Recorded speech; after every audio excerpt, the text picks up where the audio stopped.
Imagine he had died in the US or not in the UK, or imagine he had died in Italy or even France as opposed to the UK. What I like to feel is that we can actually see how this would affect the distribution to the brothers and Hans by where he physically died.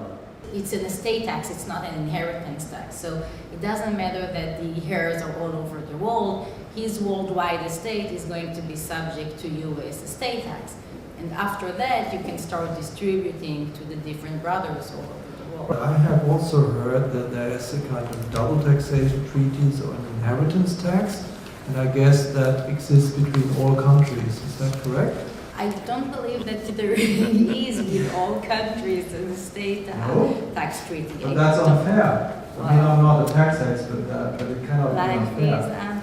Tax law must be. What can happen in the U.S., you can get maybe a deduction on an income tax return, but depending on facts, circumstances, and how the tax is applied in a foreign jurisdiction, the problem is it's not going to give you a lot of benefit. But I guess we still haven't kind of crossed the question of how would we resolve any disputes, if there are any, on how the will is interpreted in the various jurisdictions. In the U.S., under the court, I mean, how would they start looking at it?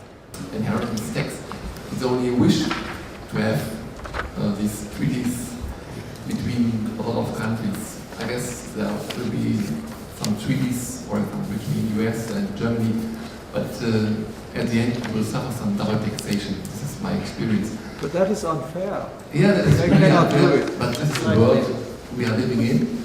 But perhaps it's more interesting to know which inheritance law will be applicable, whether it is US inheritance law, or German inheritance law. Perhaps this is the first question we should solve.